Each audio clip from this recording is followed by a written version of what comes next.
بسم اللہ الرحمن الرحیم۔ پیارے دوستو، شہر بغداد میں ایک امیر شخص رہتا تھا جس کا نام ہاشم تھا۔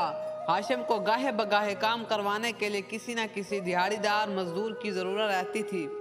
ایک دن ہاشم اس نیت سے چوراہے پر پہنچا کہ کوئی مزدور مل جائے جس سے وہ آج کے دن کام کروا سکے۔ چوراہے پر لگی مزدوروں کی ڈھیر یوں ایک سمت سے دوسرے سمت جاتی تھی جیسے سمندر کی لہریں جو بار بار ساحل سے آ کر ٹکراتی ہیں اور پھر واپس چلی جاتی ہیں۔ جیسے ہی کوئی دولت مند کسی مزدور کی تلاش میں آتا، چوراہے سے ایک ایک بڑھ کر اونچی اونچی آواز میں کہتا، جناب میں حاضر ہوں، میں حاضر ہوں۔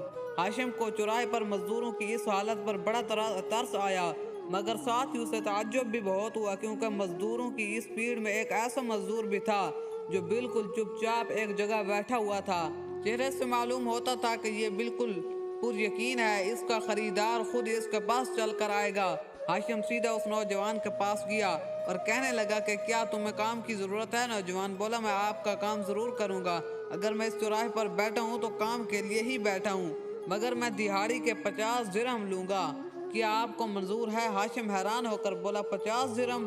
یہ تو بہت زیادہ ہے، باقی مزدور تو صرف 5 درہم ہی لیتے ہیں۔ آخر تم ایسا کیا کرتے ہو جس کے بدلے میں تمہیں 50 درہم دوں؟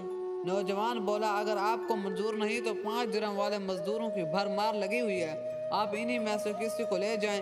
ہاشم کو بڑا تجسس ہوا، پھر کچھ سوچ کر بولا، اچھا ٹھیک ہے، مجھے منظور ہے۔ نوجوان بولا، ذرا رکیے، میری کچھ شرائط بھی ہیں، ان کی منظوری کے بغیر بھی میں کبھی مزدوری پر نہیں جاتا۔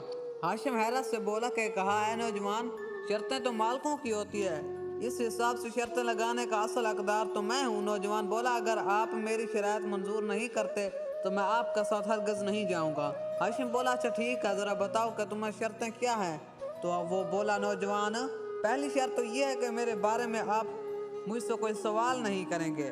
میری دوسری شرط یہ ہے کہ جیسے ہی اذان ہو تو اس وقت سے لے کر نماز پڑھنے تک میں آپ کا مزدور نہیں رہوں گا، اور اس دوران میں آپ کی کوئی بات نہیں مانوں گا، اور نہ ہی آپ مجھ پر کوئی حکم چلانے کے مجاز ہوں گے۔ میری تیسری شرط یہ ہے کہ اگر آپ نے مجھ سے کوئی سوال کیا تو میری مرضی ہوگی تو میں آپ کے سوال کا جواب دوں گا، ورنہ نہیں دوں گا۔ ہاشم یہ سن کر مسکرا کر بولا، بڑے ہی انوکھے دیہڑی دار ہو، ویسے چلو مجھے یہ بھی منظور ہے، آپ اپنا سامان لو اور کام پر چلو۔ چنانچہ ہاشم اور نوجوان چلتے چلتے ہاشم کے گھر پہنچ گئے۔ نوجوان نے کام کرنا شروع کیا تو ہاشم دیکھ کر حیران رہ گیا کہ جو کام ایک مزدور پورے دن میں کرتا ہے، اس نوجوان نے تو وہ کام صرف 2 گھنٹے میں ہی کر دیا ہے۔ ہاشم نے اس میں مزید کام پر لگایا اور خود کہیں باہر چلا گیا۔ مزدور گلی میں مٹی کھود رہا تھا کہ اچانک اذان کی آواز آنا شروع ہو گئی۔ مزدور نے کدال وہیں پھینکی اور وہاں سے جانے کے لیے قدم بڑھانے لگا۔ جب ہاشم کے بیٹے نے دیکھا کہ مزدور مٹی کے ٹیلے گلی میں ہی چھوڑ کر جا رہا ہے تو اس نے کہا، اوئے ذرا رکو، اس مٹی کو تو برابر کرتے جو۔ نوجوان بولا، خاموش، اس وقت تمہارے باپ کی بھی نہیں سنو گا۔ جب اذان ہو جاتی ہے تو میں دنیا کا ہر کام بھول جاتا ہوں اور صرف اسی کے سنتا ہوں جو سب کچھ سننے اور جاننے والا ہے۔ اگر تم چاہو تو مٹی کو خود ہی برابر کر سکتے ہو، ویسے بھی میری تمہاری باپ سے یہ بات ہو چکی تھی۔ چنانچہ نوجوان نماز پڑھ کر واپس آیا اور دوبارہ کام پر لگ گیا۔ اتنے میں ہاشم باہر سے واپس آیا اور نوجوان سے پوچھا، کیا میں تمہارے لیے کھانا لاؤں؟ نوجوان کہنے لگا، نہیں، میں روزے سے ہوں۔ ہاشم بہت حیران ہوا اور سوچنے لگا، ابھی تو رمضان شروع ہی نہیں ہوا اور یہ نوجوان نفلی روزہ رکھ کر مزدوری کر رہا ہے۔ جب شام کا وقت ہونے لگا تو ہاشم بولا، اے نوجوان، یہ لو تمہارے 50 درہم، ویسے تمہارا نام کیا ہے؟ نوجوان بولا، حضور، میں نے آپ سے کہا تھا کہ جس سوال کا جواب میں نہ دینا چاہوں تو اس سے متعلق مجھ سے سوال نہ پوچھنا، لہٰذا میں آپ کا سوال کا جواب دینے سے قاصر ہوں، امید ہے آپ برا نہیں منائیں گے۔ اچھا، خدا حافظ، یہ کہہ کر وہ وہاں سے چل پڑا اور ہاشم حیرت سے اسے دیکھتا رہا، مگر دل میں تجسس لیے جیسے ویسے اس نے رات گزاری اور اگلے روز دوبارہ چوراہے پر پہنچ گیا۔ ایک بار پھر مزدوروں کا ڈھیر اپنے دن بھر کے مالک کی تلاش میں شور برپا کر رہا تھا، مگر آج وہ نوجوان مزدور وہاں موجود نہیں تھا۔ ہاشم نے دوسرے مزدوروں سے اس کے بارے میں پوچھا تو لوگوں نے بتایا، حضور، وہ صرف پیر اور ہفتے والے دن ہی آتا ہے۔ یہ سننے کے بعد ہاشم وہاں سے گھر کی طرف چل پڑا۔ ابھی وہ کچھ ہی دیر چلا ہوگا کہ ایک بوڑھے آدمی نے اس کا پیچھا کیا اور پیچھے سے آواز دی، بیٹا ذرا بات سنو۔ یہ ایک انتہائی ضعیف شخص کی آواز تھی جو وہ مشکل ہی چل رہا تھا۔ اس ضعیف شخص نے کہا، آپ مجھے کنویں والے درخت کے پاس چھوڑ دیں گے؟ ہاشم بولا، جی ضرور چھوڑ دوں گا، مگر آپ وہاں کیوں جانا چاہتے ہیں؟ ضعیف آدمی بولا دراصل میرا بیٹا کافی عرصے سے بیمار ہے، پر آج میرے بیٹے کی دوا ختم ہو گئی ہے، مگر مجھے ذرہ برابر بھی کوئی غم نہیں ہے، کیونکہ مجھے اس بات کا یقین ہے کہ اللہ تعالیٰ نے میرے بیٹے کے لیے ہفتے بھر کی دوا کا بندوبست کر رکھا ہے، تم بس مجھے وہاں پہنچا دو، خدا تعالیٰ تمہیں اس نیکی کا اجر دے گا۔ بیٹا ہاشم جو پہلے ہی حیران اور پریشان تھا، اس بوڑھے کی باتیں سن کر حیرت کی گہرائیوں میں چلا گیا۔ اس نے ضعیف شخص کو کنویں کے درخت کے پاس چھوڑا اور خود ایک طرف چھپ کر دیکھنے لگا، آخر میں بھی تو دیکھوں کہ ضعیف شخص کو دوا کہاں سے پہنچتی ہے۔ کچھ دیر انتظار کرنے کے بعد اچانک تیزی سے قدموں سے ایک آدمی چلتا ہوا آیا، جس نے اپنا چہرہ نیلے رومال سے چھپایا ہوا تھا۔ وہ آدمی وہاں پہنچا اور کہنے لگا، بزرگوار مجھے معاف کرنا، آج ذرا دیر ہو گئی ہے۔ اس آدمی نے ادویات کا تھیلا اس ضعیف شخص کو پکڑایا اور جانے کے لیے پلٹا ہی تھا کہ ضعیف شخص نے اس کا ہاتھ پکڑ لیا اور بولا، اے خدا کے نیک بندے، مجھے اپنا چہرہ تو دکھاؤ، میں اپنے محسن کو اپنی آنکھوں سے دیکھ کر دعا دینا چاہتا ہوں۔ نیلے رومال والا آدمی بولا، اے بزرگوار یقین مانی، اس میں میرا کوئی کمال نہیں ہے، بس یہی سمجھ لیں کہ اس نیلے آسمان والے نے اس نیلے رومال والے کو آپ کی مدد کرنے کا وسیلہ بنا کر بھیجا ہے۔ یہ کہتے نیلے رومال والا وہاں سے واپس چلا گیا۔ ہاشم چھپ کر یہ سارا ماجرا دیکھ رہا تھا اور ایک لمحے کے لیے تو بھول ہی گیا، وہ تو اس نوجوان مزدور کی تلاش میں آیا تھا۔ وہ دوڑتا ہوا اس ضعیف شخص کے پاس آ گیا اور پوچھنے لگا کہ یہ آدمی کون تھا جو آپ کی بے لوث مدد کرنے آیا؟ ضعیف آدمی نے جواب دیا، میں اس آدمی کو تو نہیں جانتا، میں تو بس اتنا جانتا ہوں کہ جب بھی میرے بیٹے کی دوا ختم ہوتی ہے تو میں یہاں آ جاتا ہوں اور یہ نیلے رومال والا آدمی مجھے ہر دفعہ یہ دوا دے جاتا ہے۔ ہاشم نے ضعیف آدمی کو اس کے گھر چھوڑا اور واپس اپنے گھر آ گیا۔ اگلے روز وہ شہر کے چوراہے پر دوبارہ گیا اور اس نے دیکھا کہ وہ نوجوان مزدور وہاں موجود نہیں تھا، مگر آج ہاشم اس دہاڑی دار کے ساتھ ساتھ اس نیلے رومال والے آدمی کو بھی ڈھونڈ رہا تھا، مگر بے سود دونوں میں سے کوئی بھی نہ ملا۔ وہ تجسس کے عالم میں بغداد کے گلی کے ساتھ والے گھر سے کچھ بچوں کی چیخنے اور چلانے کی آوازیں سنی تو اور ماں ان بچوں کو دلاسا دینے کی کوشش کر رہی ہے۔ وہ اپنے بچوں سے بار بار یہی کہہ رہی تھی کہ فکر نہ کرو، وہ ابھی آتا ہوگا۔ ہاشم ابھی یہ سارا ماجرا دیکھ ہی رہا تھا کہ ایک گھوڑ سوار ہفتے بھر کے راشن کے ساتھ اس گھر میں داخل ہوا۔ یہ وہی نیلے رومال والا آدمی تھا۔ ہاشم دروازے کے قریب گیا تو دیکھا کہ چھوٹے بچے جو ابھی بھوک سے بلک رہے تھے، وہ مارے خوشی کے نیلے رومال والے سے لپٹ کر محبت کا اظہار کر رہے تھے اور ان کی ماں اپنے دونوں ہاتھ اٹھا کر اسے دعائیں دے رہی تھی۔ ہاشم ابھی یہ سارا منظر دیکھ ہی رہا تھا کہ نیلے رومال والا آدمی دروازے سے باہر نکلا۔ ہاشم نے اسے روکا اور پوچھا، اے بندہ خدا، تم نے تو مجھے اپنا گرویدہ بنا لیا ہے، مجھے بتاؤ تم کون ہو؟ اگر تم مجھے اپنے ساتھ رکھ لو تو خدا کی قسم میں ساری عمر تمہاری غلامی کروں گا۔ نیلے رومال والے نے اس کی طرف ایک لمحے کے لیے بغور دیکھا، گویا اسے دیکھ کر مسکرا رہا ہو۔ دوسرے ہی لمحے وہ گھوڑے پر سوار ہوا اور بنا کچھ کہے وہاں سے ہوا کی طرح چلا گیا۔ جب نیلے رومال والا وہاں سے چلا گیا تو ہاشم اس عورت کے گھر میں داخل ہوا۔ خستہ حال مکان اپنی آگ بیتی اپنی حالت سے بیان کر رہی تھی کہ یہ ایک بیوہ عورت کا مکان ہے۔ ہاشم نے عورت سے پوچھا، کیا آپ کو معلوم ہے کہ یہ نیلے رومال والا شخص کون ہے؟ عورت نے جواب دیا، میں اسے نہیں جانتی۔ میں تو بس اتنا جانتی ہوں کہ یہ کوئی فرشتہ صفت انسان ہے جو مجھے ہر ہفتے کھانے پینے کا سامان مہیا کرتا ہے۔ آج وہ میرے بچوں کے رونے کی آواز گلی تک پہنچ گئی ہے، ورنہ اس سے پہلے ایسا کبھی نہیں ہوا کہ وہ ایک لمحے کے لیے بھی دیر سے آیا۔ اتنا سننے کے بعد ہاشم دوبارہ وہاں سے پلٹ گیا اور سوچوں کہ ایک جہان میں کھویا ہوا گھر آ گیا۔ اگلے 2 دن بھی ہاشم کا یہی معمول رہا۔ وہ بغداد کی گلیوں اور بازاروں میں اس دہاڑی دار اور نیلے رومال والے دونوں آدمیوں کو ڈھونڈتا رہا، مگر دونوں کا کہیں اتا پتہ نہ مل سکا۔ ہفتے والے دن وہ چوراہے پر پہنچا اور دیکھا کہ وہ دہاڑی دار نوجوان وہاں موجود تھا۔ ہاشم سیدھا چلتا ہوا اس دہاڑی دار نوجوان کے پاس گیا اور کہنے لگا، میں نے تمہیں کہاں نہیں ڈھونڈا۔ باقی مزدوروں سے پوچھا تو انہوں نے بتایا کہ تم صرف پیر اور ہفتے والے دن ہی آتے ہو۔ چلو آپ میرے ساتھ چلو، میں نے بھی ٹھان لی ہے، چاہے تم پیر کو آؤ یا ہفتے کو، کام میں تم ہی سے کراؤں گا۔ نوجوان دہاڑی دار بولا، مگر میری شرطیں تو یاد ہیں نا؟ ہاشم بولا، ہاں اچھی طرح یاد ہے۔ نوجوان دہاڑی دار بولا، مگر ہفتے والے دن میری معاوضے کی شرط بدل جاتی ہے۔ ہاشم مسکرا کر بولا، تو کیا آپ ہفتے والے دن مجھ سے 50 کی بجائے 100 دینار لیں گے؟ تو نوجوان دہاڑی دار بولا نہیں، ہفتے والے دن میں صرف 3 دینار لیتا ہوں۔ ہاشم کہنے لگا بھائی تمہاری شرطیں تو مجھ پر بار بار حیران کر دیتی ہیں، کیا تمہیں مجھے بتا سکتے ہو کہ تم پیر والے دن 50 لیتے ہو مگر ہفتے والے دن صرف 3، آخر ایسا کیوں؟ تو نوجوان دہاڑی دار بولا حضور میں نے آپ سے کہا تھا کہ جس سوال کا جواب میں نہیں دینا چاہوں نہیں دوں گا۔ چنانچہ ہاشم نے اس دہاڑی دار مزدور کو اپنے ساتھ لیا اور گھر جا کر کام پر لگا دیا۔ اگلے کئی مہینوں تک یہی سلسلہ چلتا رہا۔ ہاشم ہر پیر اور ہفتے کو چوراہے پر جاتا اور نوجوان دہاڑی دار کو اسے اپنی شرطیں یاد کرواتا اور ہاشم اسے بار بار اس کی شرطیں سنتا اور اس کی قبول کرتا اور اس کو لے کر آتا۔ اس دوران وہ بغداد کے گلی بازاروں میں گھومتا رہا اور اکثر اوقات اسے نیلے رومال والا آدمی بھی نظر آ جاتا۔ ہر بار اسے کسی نہ کسی مجبور اور لاچار کی مدد کرتا ہوا پاتا۔ اس نے کئی بار اسے روک کر پوچھنے کی کوشش کی آخر وہ کون ہے اور کہاں سے آتا ہے، مگر ہر بار وہ آدمی اسے کچھ لمحے کے لیے دیکھنے کے بعد وہاں سے چلا جاتا۔ ایک روز ہاشم چوراہے پر اس دہاڑی دار مزدور کو لینے گیا تو اسے وہاں نہ پایا۔ اس نے دوسرے مزدوروں سے پوچھا تو انہوں نے بتایا کہ حضور وہ آج نہیں آیا۔ ہاشم نے پوچھا کیوں نہیں آیا؟ تو مزدوروں نے جواب دیا حضور آج اس کی طبیعت ناساز ہے مگر اس نے آپ کے لیے ایک پیغام بھیجا ہے کہ فلاں گلی کے نکر پر اس ناچیز کا مکان ہے، حضور نے کہا تھا کہ وہاں آپ کا انتظار کرے گا۔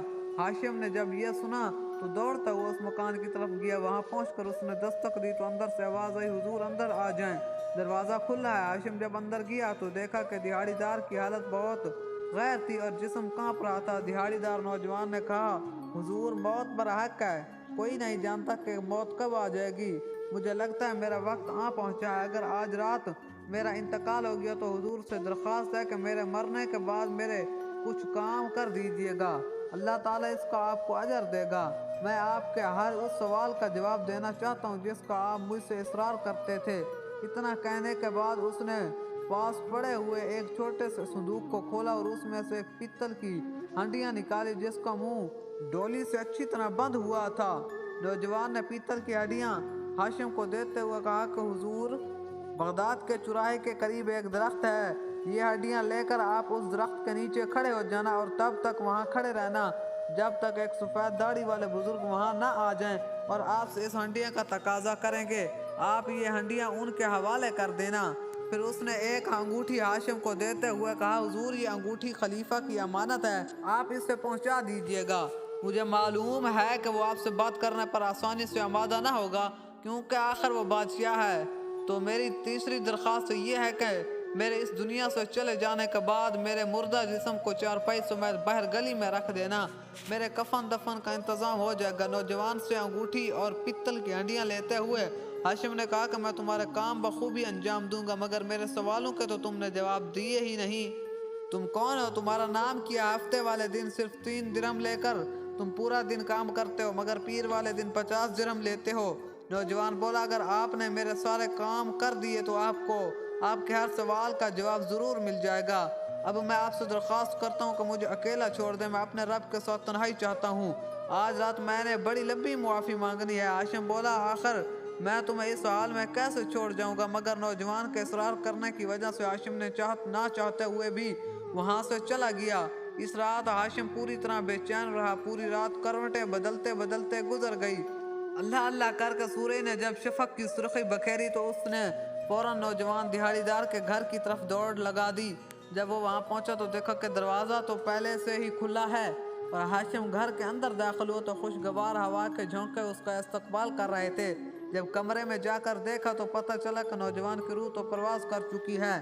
ہاشم کی آنکھیں اس منظر کو دیکھ کر آنسوں سے تو تر ہو گئیں۔ اس نے وصیت کے مطابق نوجوان کے جنازے کو باہر گلی میں رکھ دیا اور تیزی کے ساتھ دوڑتا ہوا چوراہے کی طرف بھاگا اور ہنڈیاں لے کر اس درخت کے پاس کھڑا ہو گیا جس درخت کا اس نوجوان نے ذکر کیا تھا۔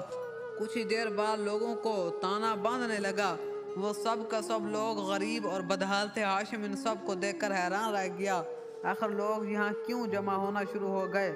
وہ سب کا سب افسردہ چہروں کے ساتھ اس پتل کی ہنڈیا کو دیکھ رہے تھے۔ کچھ ہی دیر بعد ایک سفید داڑھی والے بزرگ وہاں آئے اور ہاشم سے ہنڈیاں لینے کے لیے ہاتھ آگے بڑھایا۔ ہاشم نے ہنڈیاں ان بزرگ کے حوالے کر دی۔ بزرگ نے اس کو کھولا اور اس نے ہاتھ ڈال کر باہر نکالا تو ہاتھ میں ایک گیلا رومال موجود، نیلے رنگ کا رومال تھا۔ اس کے ہاتھ میں اس میں سے 2 درہم نکل کر باہر گر پڑے زمین پر۔ در حقیقت یہ وہی نیلا رومال تھا جس سے غریبوں کا مددگار انسان اپنے چہرہ ڈھانپنے کے لیے استعمال کرتا تھا۔ بزرگ کے ہاتھ میں نیلا رومال دیکھتے ہی چراہا چیخ و پکار اور آہ و بکا سے گونج اٹھا۔ چوراہے پر کوئی بھی شخص ایسا نہ تھا جس کی آنکھوں میں آنسو نہ ہو۔ ہاشم نے جب یہ سارا منظر دیکھا تو اپنے بہتے آنسو کو روک نہ سکا۔ اس پر یہ راز کھل چکا کہ وہی نوجوان دہاڑی دار دراصل نیلے رومال والا آدمی تھا۔ سفید داڑھی والے بزرگ نے ہاشم کی طرف دیکھتے ہوئے کہا، تم صحیح سمجھے، یہ وہی اللہ والا نوجوان ہے جو ہفتے میں 2 دفعہ مزدوری کرتا تھا، پیر کو 50 درہم لے کر غریبوں کی مدد کرتا اور ہفتے کو جو 3 درہم لیتا تھا اس سے پورا ہفتہ خود گزارا کرتا، اور جس دن بھی یہ فارغ ہوتا تو یہ صرف اللہ تعالیٰ کی یاد میں مشغول رہتا تھا۔ اور اس رومال میں سے نیچے گرنے والے 2 درہم جو تم نے دیکھے کہ وہ اپنے کفن دفن کے لیے چھوڑ گیا، جن لوگوں کی وہ مدد کیا کرتا تھا ان سب لوگوں کو اس نے بتا رکھا تھا، اگر کسی دن میں تمہاری مدد کے لیے نہ ہوں تو تم سب لوگ اس چوراہے پر اس درخت کے قریب اکٹھے ہو جانا۔ اگر تم لوگوں کو یہ ہنڈیاں اور رومال مل گیا تو سمجھ جانا کہ میں اس دنیا سے چلا گیا ہوں۔ تم نے اس بزرگ سے پوچھا، مگر یہ نوجوان آخر تھا کون؟ وہ اس کا والی وارث بھی تھا کہ نہیں؟ تو بزرگ نے جواب دیا، اس بات کا تو مجھے علم نہیں، مگر میں اتنا ضرور جانتا ہوں کہ آج بغداد میں بہت سارے گھروں کے چولہے نہیں جلیں گے، بہت سے بیماروں کو دوا دینے والا مسیحا نہیں ملے گا، کتنی بیواؤں کے بچے بھوک سے بلبلائیں گے، میں نہیں جانتا۔ اس کے بعد سارے کا سارا مجمع زارو قطار روتے ہوئے اس نوجوان کے گھر پہنچا، جہاں گلی میں اس نوجوان کا جنازہ انتظار کر رہا تھا۔ تو اس نے اس کے آخری فریضہ کو بھی ادا کیا، اور اس کے بعد اس کی وصیت یاد آئی تو وہ بادشاہ کی محل کی جانب چل پڑا۔ بھاگتے ہوئے قدموں سے وہاں پہنچا تو دیکھا کہ خلیفہ اپنے وزیروں کے ساتھ باغ میں ٹہل رہا تھا۔ ہاشم نے خلیفہ سے بات کرنے کی کوشش کی تو خلیفہ بولا، ابھی میرے پاس وقت نہیں، تم میں بعد میں ملوں گا۔ تو بادشاہ نے جب یہ بات کہی تو ہاشم بولا، جناب میرے پاس ایک انگوٹھی ہے جو آپ کی طرف بھیجی گئی ہے۔ یہ سنتے ہی خلیفہ ہاشم کو دوسری طرف لے گیا اور بولا، دکھاؤ ذرا کون سی انگوٹھی ہے۔ ہاشم نے انگوٹھی دکھائی تو خلیفہ انگوٹھی کو پکڑ کر سینے سے لگا لیا اور انگوٹھی کو چومتے ہوئے پوچھنے لگا، تمہیں یہ انگوٹھی کہاں سے ملی ہے؟ تمہیں خدا کا واسطہ مجھے اس انگوٹھی والے کے پاس لے چلو۔ ہاشم بولا، انگوٹھی والے کا تو انتقال ہو چکا ہے، آج ہی بغداد بھر کے جم غفیر نے اسے دفنایا ہے۔ یہ سنتے ہی خلیفہ دھاڑ مار کر رونے لگا اور ہاشم سے کہا کہ مجھے اس کی قبر پر لے چلو۔ خلیفہ ننگے پاؤں چلتا ہوا بغداد کی گلیوں میں دوڑتا ہوا نوجوان کی قبر سے جا کر لپٹ گیا اور روتے ہوئے کہنے لگا، میں نے تمہیں کہاں نہیں ڈھونڈا مگر تم نہیں ملے، اور اگر اب تم مل گئے ہو تو کس حال میں ملے؟ ہاشم نے پوچھا، حضور آپ اس نوجوان کی موت پر اتنے غمزدہ کیوں ہیں؟ تو خلیفہ بولا، یہ جو قبر تم دیکھ رہے ہو نا، یہ میرے بیٹے کی قبر ہے۔ دراصل یہ بچپن سے ہی ایک بزرگ کے پاس جایا کرتا تھا اور پورا دن اللہ تعالیٰ کی عبادت میں گزار دیتا تھا۔ اس نے مجھے کتنی بار سمجھایا کہ میں دنیا کے مال و اسباب کے پیچھے نہ بھاگوں، تو بار اس نے مجھے تاکید کیا اگر میں یوں ہی دنیا کا مال و اسباب جمع کرتا رہا تو موت مجھے نہیں چھوڑے گی۔ یہ کہتا ہوا وہ مجھ سے دور ہو گیا اور کہتا تھا کہ ابا جان اتنے گناہ مت کمائیے جس کا بعد میں حساب نہ دیا جا سکے، مگر میں نے اس کی ایک نہ سنی۔